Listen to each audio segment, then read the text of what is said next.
PhD department का जो नियमावली कहता है कि ठेका किसको मिलना चाहिए, टेंडर किसको अवार्ड होना चाहिए, पीएचडी का साफ है कि कोई अनुभव सरकारी काम में उस कंपनी का होना चाहिए।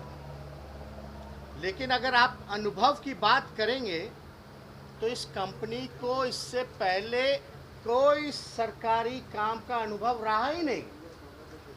ये तो साफ तौर पे उल्लंघन है और साफ तौर पे ये दिखता है कि ये कॉन्ट्रैक्ट जो है मैनेज किया गया है। मैनेज कैसे हुआ, क्यों हुआ, किसने किया, कौन संरक्षण दे रहा है, ये विषय तो सरकार के लोगों को एक्सप्लेन करना चाहिए। लेकिन हम लोगों के लगातार आवाज़ उठाने के बाद भी जो है कार्रवाई नहीं होती है। आप देखिएगा, हमारी तो छोड़िए, हम तो कह ही नहीं, ये पूरी तरीके से फर्जीवाड़ा हुआ है। जो तारकिशोर जो उप मुख्यमंत्री हैं, जिसमें उनके दामाद, पुत्र, बहू और साले हैं जिस कंपनी में, वो खुद मानती है कि उनका अनुभव नहीं है।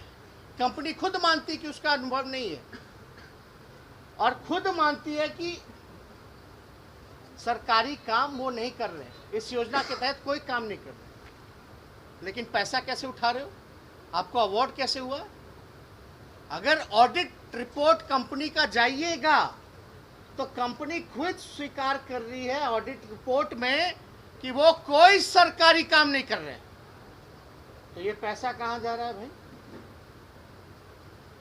ये तो पूरी तरीके से भ्रष्टाचार है भाई। कोई भी कंपनी अगर सरकारी काम कर रही है या कोई काम कर रही है तो ऑडिट जो है वो रिलीज करती है, उसमें साइन कर देता है।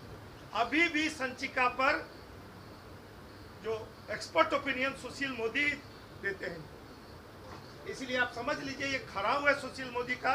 और सुशील मोदी और नीतीश जी को जानकारी है इसका। कहते हैं इतना बड़ा 15 साल से लालू जी मुख्यमंत्री थे तो हम लोग कहीं किसी ऑफिसर को डांटते थे 90 के ज़माने में, 2000 के ज़माने में, तो लालू जी को खबर हो जाती है, राम प्रकाश तुम डीएम को ऐसा काहे बोल दिया। सब मालूम होना चाहिए, एक मुख्यमंत्री पूरे राज्य का इनको मालूम